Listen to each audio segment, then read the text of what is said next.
So, welcome to the evening of Python coding. Today we have James Lamb, who's from Greater Chicago area, and he'll tell us about a library called LightGBM. He will introduce himself and what he's doing, but I want to say that Python is basically a language for machine learning. A lot of data science happens today, and LightGBM was one of the more popular ones. And I was very happy that James responded immediately when I asked him, because some libraries are hard to bring the demos from, and James was really supportive of this. And please listen to him, and because it's one of the more popular ones these days, and he'll tell you the rest. James, go ahead. We post a YouTube channel that these will be on. So. At the end, we'll post this. Yeah. Thank you so much for that introduction. Yeah, I'm really happy to be here. I like talking about LightGBM. I like talking about Python. I think it's going to be a lot of fun. So let's talk a little bit about what LightGBM is, and then I'll show you some code. Okay, let me share my screen.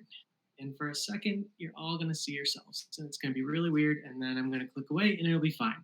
Okay, great. So this is LightGBM. LightGBM, this is a public repo. It's released under a permissive open source license. You can go here right now and clone the source of LightGBM, or even start contributing. Wink, wink. We can talk about that later. As you can see, this repo is in a Microsoft organization. LightGBM is a project that came out of Microsoft research, and we can talk through that later. I posted about this meetup on my LinkedIn, and I promised no slides. And as I was getting ready today, I thought, well, I need to show a couple slides. So let's just talk really briefly about what LightGBM is. I'm going to show you a couple of the slides from a talk that I gave at the Dask Distributed Summit earlier this year on how Dask and LightGBM work together. So first, I want you to look at this picture. This is sort of our description of how gradient boosting with decision trees works. And so let me just sort of walk through what's going on. LightGBM stands for Lightweight Gradient Boosting Machine. This is a framework for doing supervised machine learning. For those of you who haven't done that before, in supervised machine learning, you collect basically observations of something that you want to study. You collect sort of features of those observations, which is like the characteristics. Let's say that you were collecting your sales at a bakery every day. Your features might be, did it rain, yes or no? How much? What was the temperature? What day of the week was it? How many cars drove by, et cetera, right? And you also present the algorithm with a target. A target is like, how many things did you sell at the bakery, right? In gradient boosting with trees, what you do is you create a sequence of rules. Each of these little splits here, right? Each of these like 2 lines is a rule, like temperature greater than 75 degrees, yes or no, something like that, right?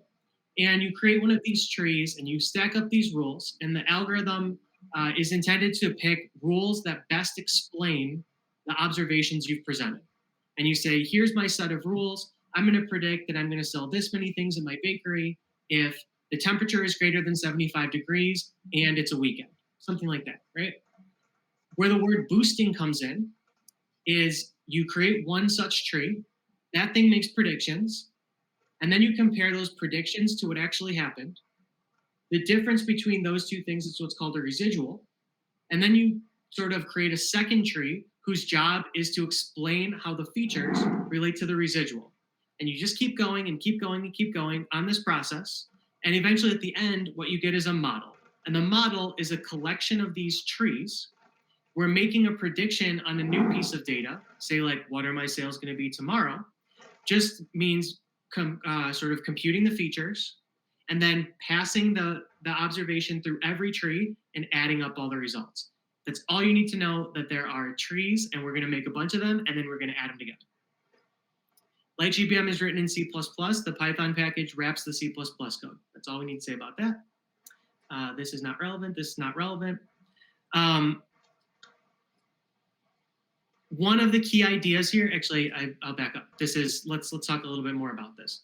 One of the key ideas here is that the way that LightGBM sort of progresses, the way that it evolves your model, is by what we call tree growth, growing each of these trees, right? So if you can see this little green circle, green circle, green circle, sort of what's happening here is like at each point, at each sort of iteration of the algorithm, while we're growing one tree, LightGBM is trying to pick one more split, one more rule like temperature greater than 75 degrees to add to the tree. And it has like a very sort of principled way of doing that to try to make sure that it's explaining the data as best as possible. This is going to be where it is possible to speed up the training of these models using parallelization. And in a minute, when we go through the demo, we're going to talk about how we do that in Dask. But the sort of big idea here is each step through the algorithm has to be done in sequence. You can't like train two trees at the same time and then combine them together. It sort of has to be this thing, then this thing, then this thing. Okay, let's talk a little bit about LightGBM on Dask. So LightGBM has enables something called data parallel training. And that looks like this. If your data is sort of larger than the machine that you're working on, sort of like your laptop or something like that, right? You can split that data into multiple smaller machines. Maybe those are pods in a Kubernetes cluster. Maybe those are individual sort of virtual machines from a cloud provider, whatever they may be. And LightGBM has a way to sort of train a model taking advantage of the fact that the data is split up across multiple different sort of like different individual machines. This can make model training faster in some cases, but more importantly, this makes it possible to train larger models, either to use more data and or to train sort of like more iterations, sort of deeper models, like a more complex models, right? Get this, bunch of C++ code, blah, blah, blah, not important. Okay. Let's go down to here. This is the picture that I want you to sort of take away as you think about this. And I promise we'll talk through this in the demo as well. What's happening in LightGBM when you use LightGBM with Dask is that it is saying, okay, I'm going to go look out for these individual pieces of data, and I'm going to treat them as if they're this one big sort of stacked up thing. And then what LightGBM does is it's able to proceed through this process of creating the model, taking advantage of the fact that each individual machine sort of that has some of the data is contributing a little bit to the final solution. If that was confusing, don't worry. We are going to go directly into code. So if you go to the LightGBM documentation, it's here at LightGBM readthedocs.io. You'll see that we have a Python package. That Python package has basically 3 different ways to train a model. One is with the function train. This is going to do sort of that tree building process I described, but only on your laptop, right? Only on sort of like local data. There are these LGBM something classes. These are intended to work with scikit-learn, which some of you may have worked with before. So this is just sort of also going to just work on your laptop, but it has that sort of scikit-learn interface, so it works well with scikit-learn. And then finally, you'll see these Dask classes, the Dask classifier, the Dask regressor, the Dask ranker. This is going to do that distributed training that I was just talking about using an interface that looks like scikit-learn code. And let's go straight to an example of that.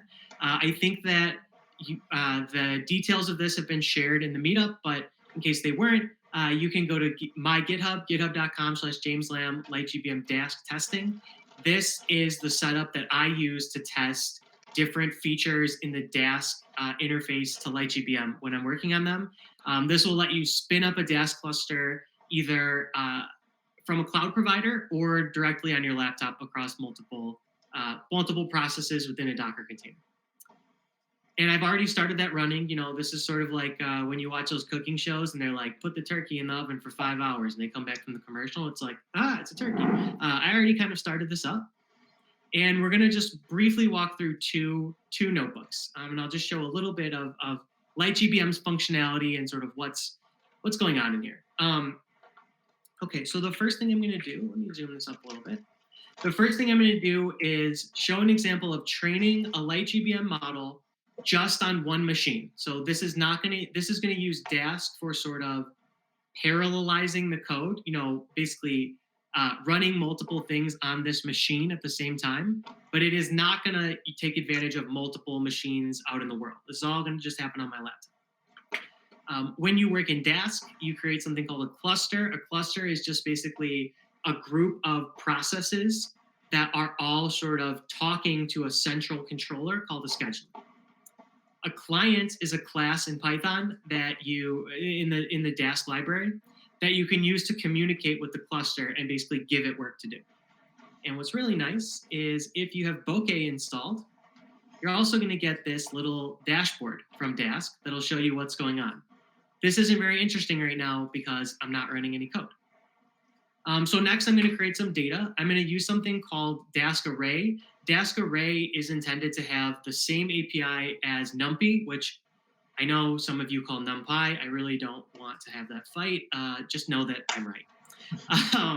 But you should see this looks very kind of similar to, it should look similar to code that you write in NumPy. But the difference here is that in Dask,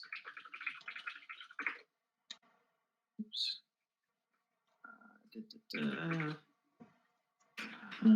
In Dask, this is actually not an array in memory, but it's basically a collection of 10 function calls that when they're called, will create that array. Sometimes these are called chunks. This is sort of equivalent to that picture that I showed, right? Where the individual pieces of data were spread out to different physical places. Okay, cool. Let's come back here. And let's train a model. So finally, we're importing from LightGBM here in minute 10 of this LightGBM demo. So here I'm grabbing the LightGBM regressor class. There are 3 sort of high-level machine learning tasks that LightGBM is designed to work on. And those are classification, regression, and ranking. In regression, the problem we're trying to solve is predicting a continuous value. Something like, what will my sales be tomorrow? Something like that, right? So I'm going to import this class and first initialize it. When I initialize it, there's no connection to a Dask cluster needed. This is just sort of putting in some parameters in a small Python class. And then what you should see is when I run fit, let's see if I can do these side by side. When I run fit, this dashboard is going to light up.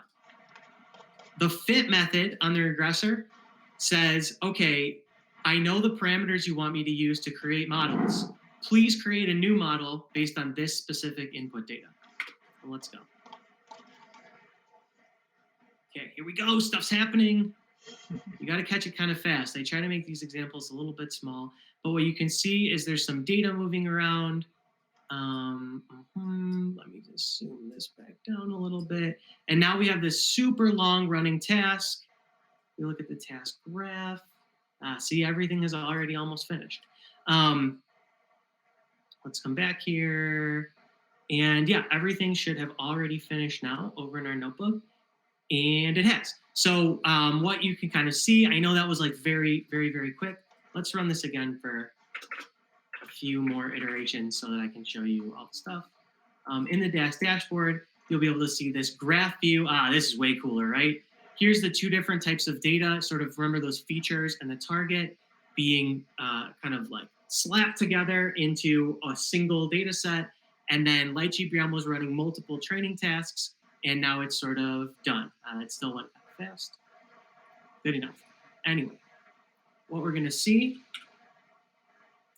is that now we've created an instance of this, what's called this regressor class. Excuse me. And this has a LightGBM model in it. So for example, we could do something like this and sort of explore the structure of this tree-based model. So remember, trees are splits like this, right? They're rules like this.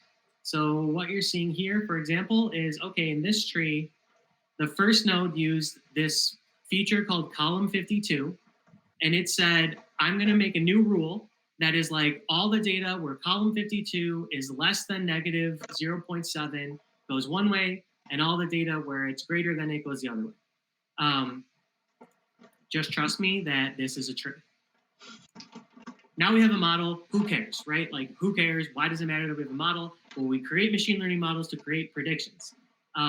Once again, we're going to be able to do that in Dask. So what we'll have here, if we come back, is using the Dask regressor's predict method. If I pass this a Dask array, then out on the Dask cluster, some work is going to be done to create predictions. Now, hang on, something happened here, right? Did you see I ran this and it returned like instantly and nothing changed over here in this dashboard, right? That is the magic of Dask. So what Dask is doing there is at this point, I haven't actually told Dask to do any work. I've just sort of described the work. I've just said, hey, when I ask you to do this, I want you to do this. And so now I am going to ask it to do that work. Sorry, apologies. By using another function from Dask called percentile, and then calling this method called compute. Compute says, hey, given this description of the work to do, please actually do it and pull it back into memory on my machine. And so let's just check. And sorry that I wasn't able to show that in the dashboard. It runs really fast. But you can kind of see that little stack of tasks down there on the edge of the screen. It's really hard to see. I can't even mouse over it. But just trust me that what just happened is we just created, basically we just created some predictions. Sorry, excuse me. This was creating percentiles of the target variable. I apologize. I forgot the way this is working. And now I'm going to actually compare these predictions to the actual. And let's see what we got. That's also going to run out in the Dask cluster.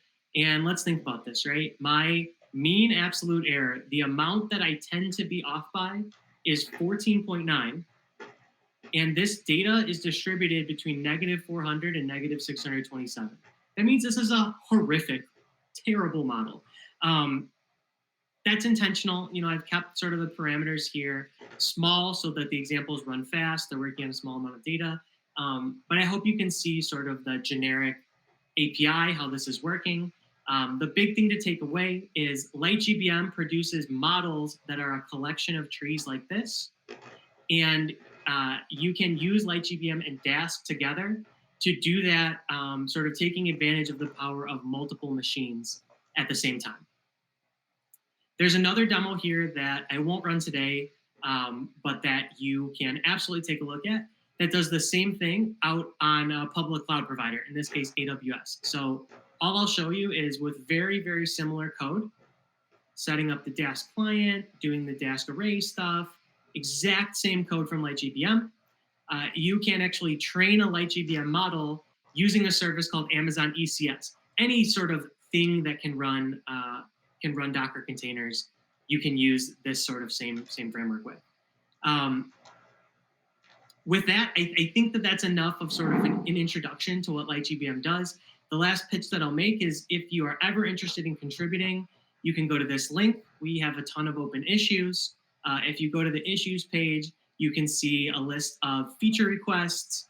And you know, I'll share my contact information after the meetup, and you're always welcome to ask me if you are interested in contributing, but not really sure where to start. And yeah, with that, I think I'll open it up for questions. Thank you. Well, thank you. First of all, we'll give you a clap. And there's some nice thing here for clapping, I think. Yeah. If I can. So, I see that some people want to speak. I'm not sure exactly how it goes here, but I'll try to make it. Please speak up if you can. Unmute yourself and talk, and ask questions. And I know it's been awfully fast, and I would like to start asking questions myself just to open up the discussion. But if someone else has a question, jump in first. I put some comments in the chat and trying to follow, and it's open for questions as you're able. Thank you. Sure. Yeah, let me. Okay, guys, just speak up. Unmute yourself and speak. No need to ask for permission. Just speak up.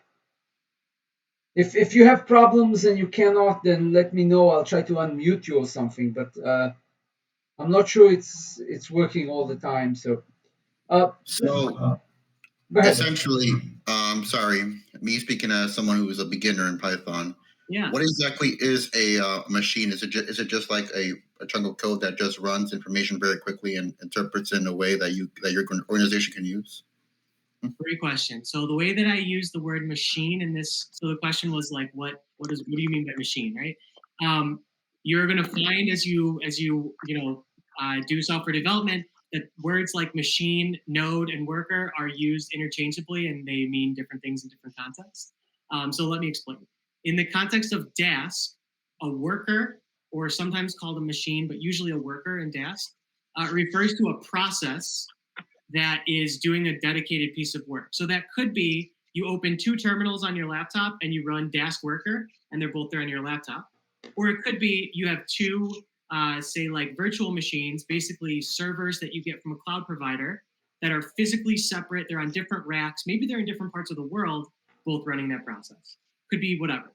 But the key idea is that those are two different processes. They have, they're not sharing memory with each other. They have maybe different access to other physical resources, et cetera, et cetera. In LightGBM, I use the word machine, not worker, right? And this tells you something about LightGBM's sort of foundations and how distributed LightGBM training was created. In distributed LightGBM, the sort of first incarnations of that had nothing to do with Dask. In fact, they were created before there really even was a Dask project.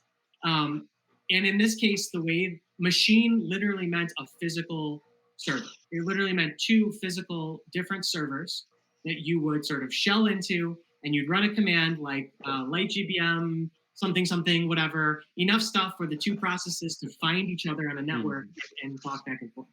In both cases, the way that I use the word machine is not specific to Python or to any other programming language. Interesting. Thank you. Sure, no problem. I also have another question. So I'm also relatively new into software development, just graduated from university. And are there any contributions we can make to your particular open source project that, frankly, for lack of a better word, just for beginners, as opposed to someone who's more established? Yes, that is a great question. So the question is, hey, I feel like I'm kind of a beginner in Python. I'm interested in getting started open source. Like, how do I start? How do I find something to work on, right?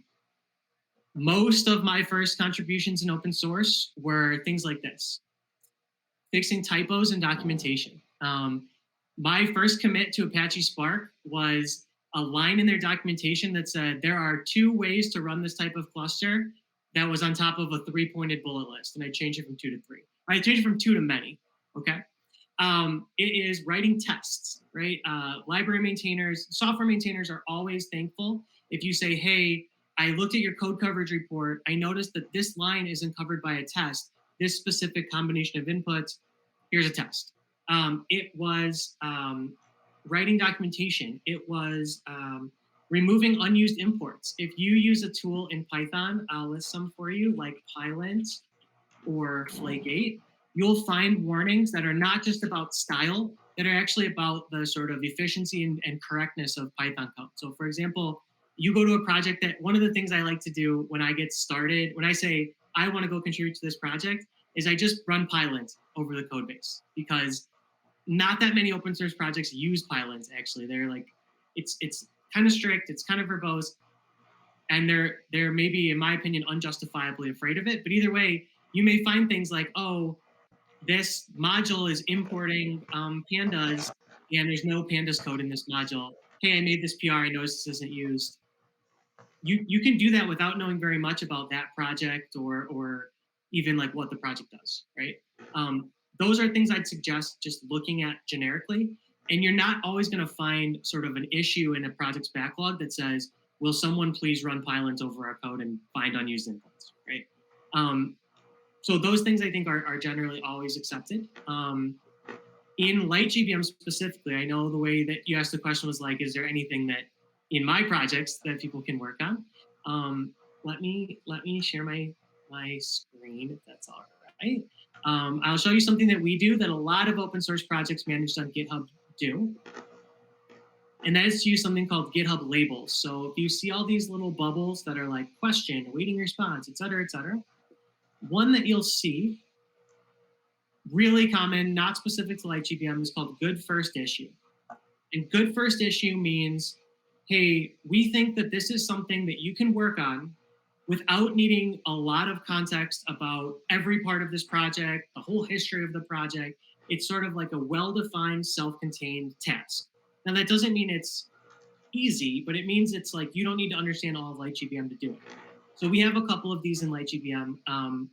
But honestly, I have conversations with people all the time over email, LinkedIn, Twitter, whatever, where they ask, like, can you give me a specific issue to work on?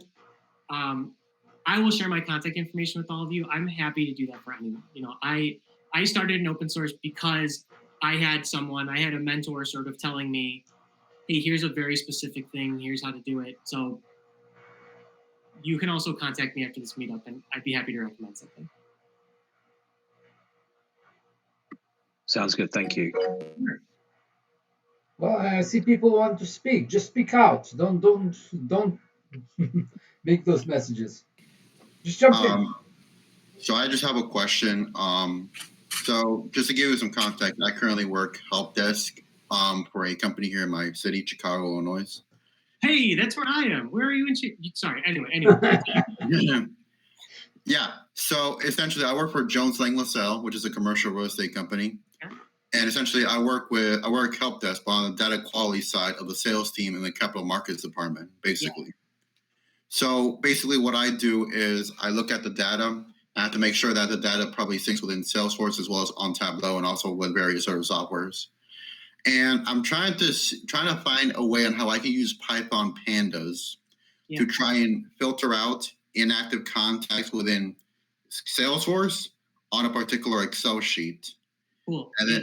And then see, like, you know, we can automate the process instead of just going back and forth in Salesforce and seeing what contacts are still with us, which contacts are not with us anymore. So, Christian, this may be a better question for later, unless James wants to answer it, because it's not specific to LightGBM. We usually no. But if James wants to answer it, go ahead. It's like you can answer later. That's okay. You can answer later. I'd be happy to talk about that later. Okay, yeah, no worries. That's quite okay. But this is all being recorded, so it's like no problem. Go ahead. I had a question. So I've used like random forests or random trees and stuff like lightly before in the past, and so I'm curious like what the distinction is here, or if this is like if that's a category and this is a type of that sort of like algorithm or something.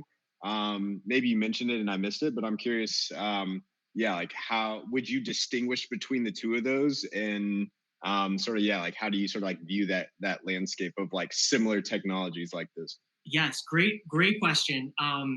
Sort of how are gradient boosted tree-based gradient boosting machines different or similar from random forest? This is a great question. I first understood tree-based gradient boosting machines through an explanation of how they were different from random forest. So let me tell you about that. In a random forest, a forest is a collection of those tree-based models like I talked about. Each tree, like for just as a reminder for everyone, is just a collection of if-else statements, right? It's like if temperature greater than 75, if it's a weekday, et cetera, right? The algorithm that you use to train one tree, there are multiple different algorithms, but in a supervised learning setting, those choices are typically not random. Those choices of which rule to add next and next and next. Those choices are typically based on something called the gain. And all that means basically is if I add this rule, will I be able to better explain the thing that I'm trying to model than if I just did nothing at all, right? That's sort of like the general way that this works. In random forest and in tree-based gradient boosting, that is true. It's true of both of them. Let me tell you the key difference. In random forest, you train many models independently of each other. So the random in random forest means at the beginning of model training, you choose a random subset of rows, a random subset of observations about the world, and a random subset of columns, a random subset of like characteristics. And you do this over and over and over again. And at the end, you have, let's say, like a bunch of trees. And for, say, a regression problem, like think about what will the sales of my bakery be problem. You take the output of all those trees for a particular like set of characteristics, and you average that output. So in that way, each tree is totally independent of the others. And the sort of trick there, the way that those multiple trees are better than one, is because by randomly selecting certain like sort of slices vertically and horizontally of the data, you're learning different characteristics of the data, right? Like maybe that one feature about the amount of rainfall was just overpowering the other ones, and you were like, every time you train one tree with the rainfall thing, that's always the first feature that gets split on. And then you're like never able to learn these other subtle things, right? That's the intuition behind random forests. Those are what are called embarrassingly parallel, which means you can train each tree independently of all the others. So you can just like splash it out to a bunch of machines, have them all train all the trees, and then pull them back together, right? How is gradient boosting different? In gradient boosting, you still end up with a bunch of trees at the end. But the way that the second tree grows is based on the decisions that were made by the first tree. And the way that the third tree grows is based on the decisions that were made by the first and second trees. And so the process is a little bit more guided. And the way that it works is, let's say my sales forecasting example, right? I'm going to start with a no tree expectation. I'm going to say my sales tomorrow are going to be an average of my daily sales over all time. That's like my best guess, right? Then I'm going to compute the difference between that average and each individual observation in the data set. Like, oh, on average, I sell 10, but yesterday I sold 15, the day before I sold 8, et cetera, right? The first tree I train, its job is not going to be to predict my sales. It's going to be to predict that difference, that residual. Right? It's going to try to fix the errors. It's going to try to see, is there a way to pick to fix the errors? Then I'm done growing that tree. All right, now my model is the average plus the prediction from the first tree, right? Now I create a new set of sort of residuals, right? Which is that new prediction compared to the actuals. Then I train another tree on those errors. And at each stage, I'm trying to explain a different sort of slice of the mistakes. That's the fundamental difference between gradient boosting and random forest. The other thing I'll tell you is I've been using this very clunky phrase, tree-based gradient boosting machines. I'm going to stop doing that for the rest of this meetup, but I say that because gradient boosting doesn't imply trees. Anything that produces a prediction at each step can be used, right? You can use gradient boosting where each step is a linear model, not a tree, or like arbitrary code that you write, or a random number generator, or whatever, right? Does that answer your question? Yeah, so I guess, my understanding is the idea of the randomness sort of prevents some sort of like overfitting, because it's like if your first tree is, some is wrong in some kind of extreme way, and then your second tree is based off your first tree, and then so on and so forth. Is there a, I guess, yeah, in the context of like the difference between the two of them, is one of them sort of more prone to overfitting, or it sounds like maybe this idea of like trying to predict the delta versus the actual like raw result might, sort of, I guess, defend against that in some kind of way? Great question. Is random forest or these gradient boosting approaches, like which one is more sort of prone to overfitting? Difficult question to answer. I'll tell you. I guess it depends, right? Yeah. It depends, but let me tell you a little bit more about that. It is absolutely possible to overfit with a random forest, right? You just think about imagine that you only had 5 observations. Just like play along with me, right? There's a small finite number of possible permutations, right? There's a limit to the randomness, and at the end, you've seen every possible combination, right? That same for a larger data set, you might not literally see every combination, but if observations in your data, there's clumps that are sort of similar to each other, you can definitely get to a state where you've explained every meaningful sort of subsection of the data, right? The way that you fight against overfitting in a random forest is to control complexity of the model. And so that means using parameters like the maximum depth, which will say stop growing a tree if you are more than this many splits away from sort of the beginning, right? And then also the sort of number of trees, right? If you only train 5 trees, that's less likely to have overfit than like 1,000,000 trees or something like that. So sometimes people will combat the overfitting by using hyperparameter tuning, basically trying many different combinations of that maximum depth and the number of trees, and then like checking how well the model does on a held out piece of data. In gradient boosting, we have those same controls. You can limit the depth of the trees, you can limit the number of them, but we have, at least in LightGBM and in XGBoost and in CatBoost, these are sort of the 3 like very popular gradient boosting with trees libraries. We have one other really important tool that we can use to combat overfitting beyond those complexity things, and that is something called early stopping. In the gradient boosting process, because it is one tree after the other, not all of them at the same time, early stopping means basically I'm going to hold out some data over here on the side. The model doesn't get to see this data. At the end of every iteration, compute some metric by comparing the predictions from the model to the actual values in that data. Compute like the R squared, the mean absolute error, something like that. In early stopping, you set up a rule that says, if that metric has not improved in the last n rounds, or if it hasn't improved by at least X in the last n rounds, just stop training right now. Like at this point, you're fiddling around the edges and you're doing more harm than good. So that's another like tool that we have in gradient boosting. So long story short, it depends. Some of the tools for limiting complexity are the same. Ultimately, just like any other machine learning task, you have to rely on your evaluation framework to really like give you confidence that the thing is going to perform well, sort of out on new data it's never seen. Great questions. I don't know if you covered this in that, but we had a question from Hiroki about are there features that limit getting stuck in local minima? Are there features that eliminate getting stuck in a local minimum? Yeah, great question. So first of all, LightGBM, XGBoost, CatBoost, these libraries can all take on some elements of randomness, just like the random forest, just like other things. And that randomness can help you to sort of break out of, what you've described as local minima, right? It can help you to sort of like not get stuck down one train of thought, just, because at each iteration, it's possible to be looking at a different slice of the data.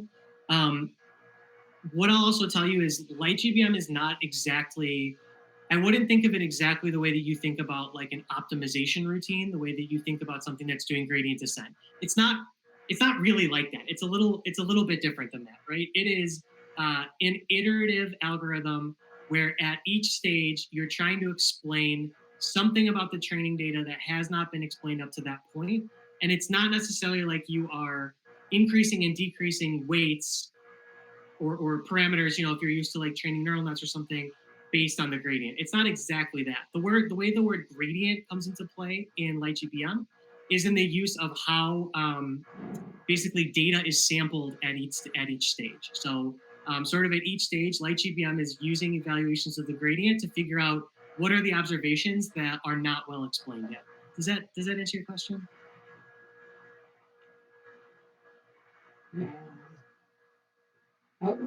I would like to add to this that the randomness appears in multiple. Randomness actually appears in multiple machine learning algorithms, not only machine learning algorithms. This is the main way to actually make it more global. The randomness it depends where you start from. Just like in gradient descent or some other algorithms, it depends where you start from. So it'll take you to the nearest valley. Now think about it. You have many, many, many trees that are totally random that you start from. So it's kind of global. Yeah, for sure. And yeah, for the most part, LightGBM is sort of I need to plug in my charger. One moment.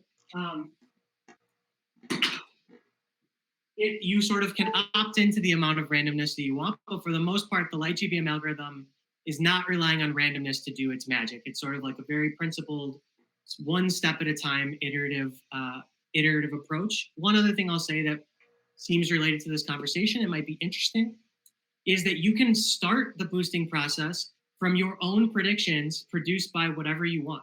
So one popular use of LightGBM is to use a different model, which might, model again can just mean Python code that you write with if statements. It doesn't have to come from a machine learning framework. One popular use case is to start by creating predictions and then provide those to LightGBM as what we call in LightGBM the init score, the initial score. And all that is to say is, hey, LightGBM, remember in the beginning of that process when I said, like, we start by saying my sales will probably just be the average daily sales overall history. Well, instead you could say, no, I have this other cool model. I'm going to start with this expectation about every individual data point. LightGBM, I want you to use the boosting to get me further from there. Like, start from there and go further. So that is also available in LightGBM. And I think it's why LightGBM is usually, when you hear about LightGBM being used in Kaggle competitions or other data science competitions, it's usually part of an ensemble, not the only framework that's used. Good questions.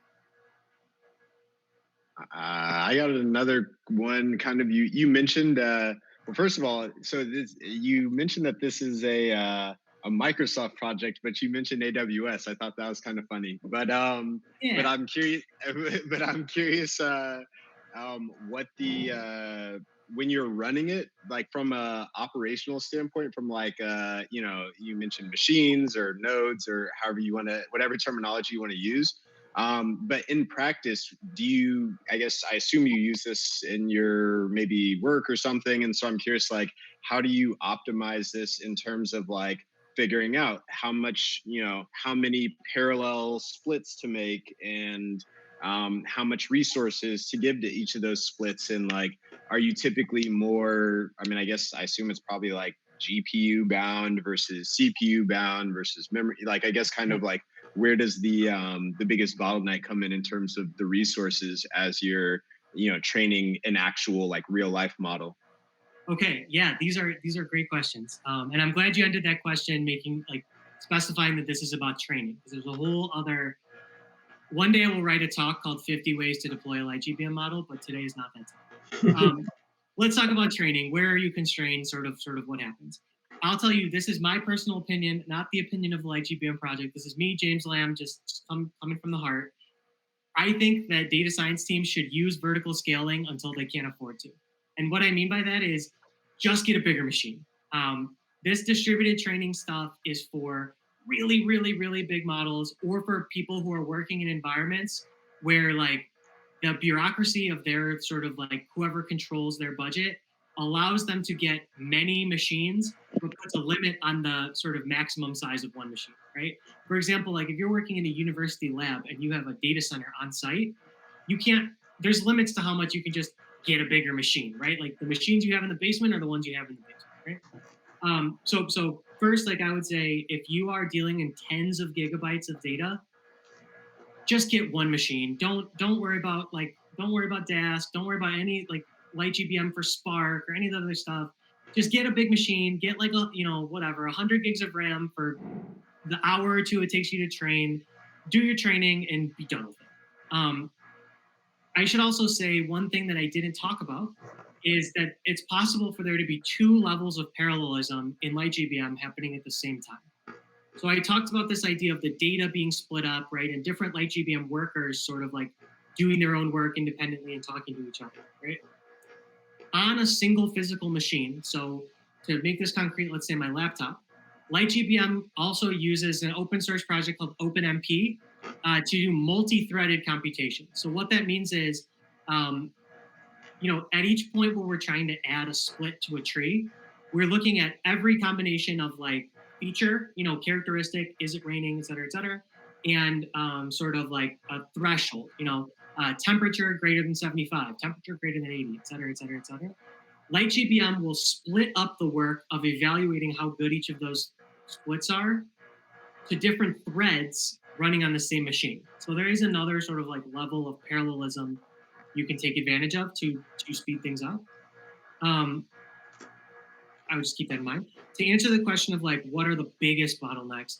It really depends on the size of your problem. So let me give you a couple of examples.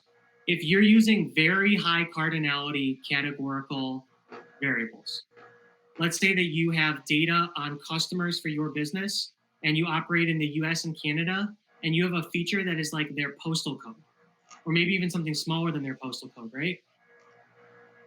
That's going to cause a real computational problem, because that's going to generate a lot of potential splits that LightGBM has to think about for all the different combinations of those different values of that feature, right? On the other hand, like if you have sort of a lot of observations, then you're going to have a memory problem. At each iteration, LightGBM is going to sort of be limited in the amount of stuff it can search over by how much memory you have available, right? And in the Dask interface, you might find that you end up spilling to disk, which like makes it a lot slower. So I would say it's hard to say whether like generally LightGBM is CPU bound, GPU bound, memory bound. It really depends on the nature of your data. And I'll say too, this is one of the really difficult things about responding to sort of like feature requests and bug reports on this project, is that it's not a pure software project like say Flask is or something, right? Where it's just like, we say that this is what the library does. Here's like, I tried this, didn't work. The behavior of the library is driven by the characteristics of your data. For example, we had a really, really nasty bug in a previous release where if your data were sorted in order by one feature, and then you split the data into two separate machines, because the distribution of that feature was non-overlapping, right? Like the minimum on one machine was greater than the maximum on the other. We had bugs where LightGBM's code had never considered that and got into like a weird state, right? So I would definitely say with LightGBM, if you find a performance problem or what you think is a performance problem, try with a different data set, because you might find that there's like performance problems in LightGBM or XGBoost or CatBoost come at the intersection of the characteristics of the data and the behavior of the library. Okay, I know that was a lot. Did that answer your question? It's okay to say no. No, yeah, that's great. I mean, yeah, I was just generally curious how, I feel like, there's always that argument of like, do you just get a bigger machine or do you, try and distribute it? And I mean, answer my question for sure. Yeah, I'll add one more thing. I'm in favor of get a bigger machine because of compatibility with the rest of the PyData ecosystem, right? Like if you just can use the LightGBM scikit-learn interface in Python, you can use everything that supports the scikit-learn API, which is like all the hyperparameter tuning stuff from scikit-learn. It's like you can use HyperOpt or Optuna or whatever, all those other like hyperparameter tuning things. You can use pandas and NumPy for your data. You don't have to figure out how to set up like PySpark and use Spark SQL to create a Spark data frame or Dask or Ray or whatever. So yeah, I'm kind of even though I work a lot on Dask and I believe in this project and I think that there are a lot of use cases where it's really needed. For most practical applications, if just get a bigger machine is an option, just get a bigger machine. Hey, James, I got a question on your data set. Sure. So I just wanted to talk about what control you had over the data, how it comes in. So I just want to go back to like your original model, like the bakery, right? You're trying to figure out what the sales were going to be tomorrow, right? And your controls are, the temperature, all these different things, right? So, so you're bringing in with just the columns in your data set. That's all the control you have, because it's just going to treat them all equally. Or is there a weighting factor or some other thing like that you're going to do with that data?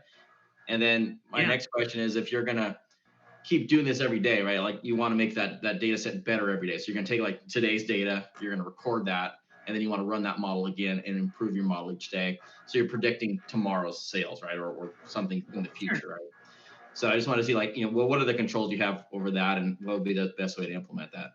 Yeah, great question. So first, let's talk about not all features being equal in your mind. Let's talk about like how to maybe give different treatment to different features, right?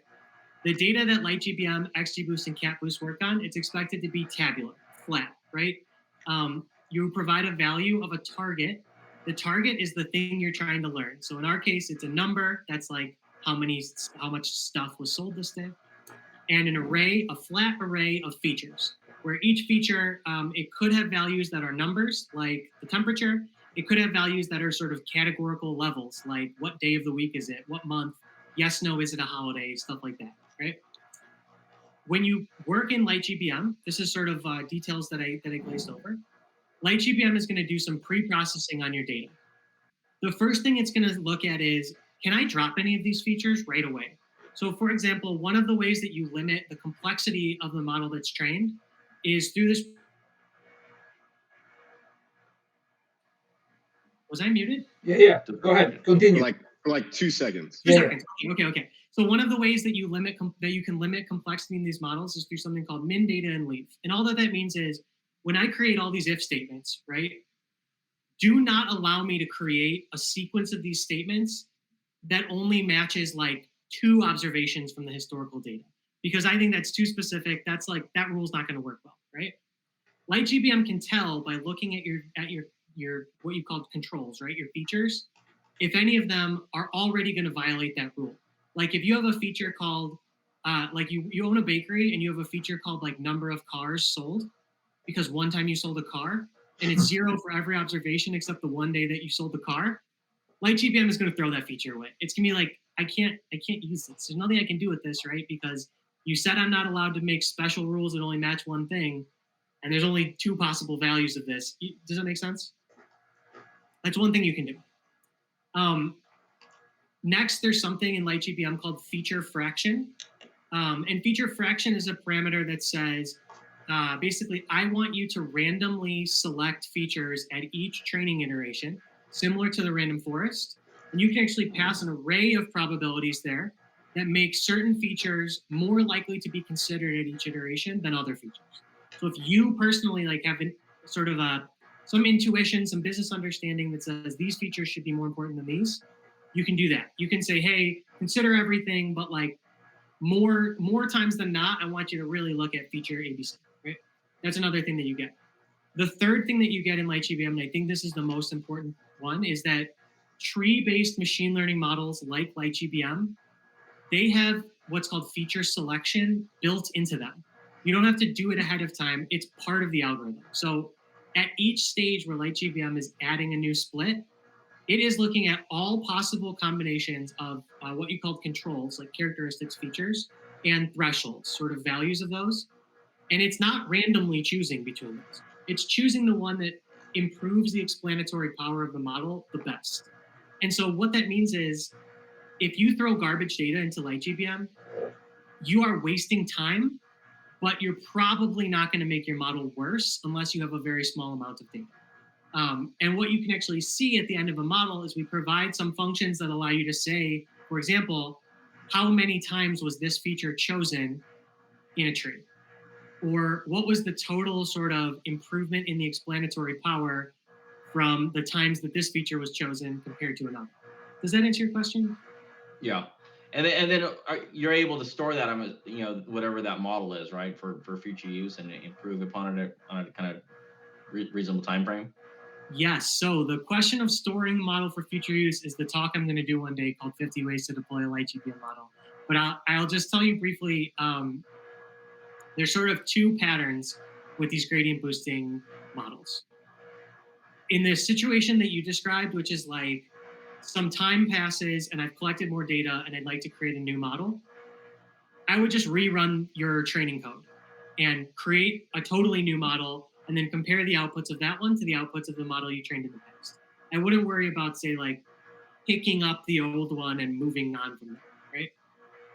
There is another mode of training in LightGBM and in other boosting libraries called training continuation, where you say, I'm going to train the model for some number of iterations, I'm going to save it, and then in the future, I'm going to pick it back up and start boosting from that last point. That's sort of that thing I talked about before, right? Where you can come in with like an initial prediction. Both of those are valid options. In general, I think you'll have a better experience with CatBoost, XGBoost, and LightGBM retraining from scratch on new data, unless that is just like a prohibitively large amount of data. And if you have a trained model at some point in time, and then you just give it one more row of data, do you expect just to get back a value that it says like, yeah, tomorrow's sales are going to be this amount, like one value, or what are you going to get back from that? Great question. So when you take a model that has been trained already, predicting on new data with that model expects to be given sort of a matrix of the same shape as the data you gave it. So let's say you gave me one target and 10 features. I expect you to provide me an 11 column matrix. And for each row in that matrix, LightGBM is going to produce one prediction, right? Well, each of those is considered an observation. The only exception to that rule, where you'll actually get multiple predictions, is in something called multi-class classification. And in multi-class classification, you're trying to solve this machine learning problem that is like, which one of these multiple types of things is this observation? So for example, I used to work on sensor data from industrial equipment, right? And sometimes we would build models that were binary classification, which were like, yes, no, will this equipment need to be repaired in the next day? But sometimes we did multi-class classification, which is like, what is the probability of each of these 5 different types of failures over the next day? In a case like that, you're going to get one prediction, sort of predicted probability per class. And then you alternatively, like there are APIs in LightGBM to say, I don't care about the probabilities, just give me the class. Like give me the, this is like electrical system failure. This is a coolant leak, et cetera, et cetera. That's great. Thanks. Good question. Thank you. Sure. I usually ask many questions, but this time I didn't have to. So I will ask a question at the end. Did you ever consider being a teacher? You're a great explainer. Thank you very much for that. That's very kind of you. I'm a teacher. In 2 ways. I created a course on Data Camp a few years ago called Time Series Data in Data.Table. This was an R course. I stopped working on that course after there were some problems at that company, and I ended my affiliation with them. But I also teach an introduction to R programming at Marquette University. So every winter for 5 Saturdays, I drive up to Milwaukee in the morning and teach intro to R programming to like 5 to 10 graduate economics students. Well, I think that they valued a lot. I didn't know about all this, but I noticed how you answer all the questions and the way you explain. They should increase your pay or whatever it is. Oh, thank you. I'll have you email my boss. I appreciate that. I will. Send me the email to your boss. Sure. Thank you. Okay. At this point, we might as well just close the recording. So, one last line of applause. Please, you use your thingy here. That's like, yeah. Because that's the hand that's. Yeah. Okay. Yeah. Okay. So, I'm gonna stop the recording now. Hopefully, it all went well.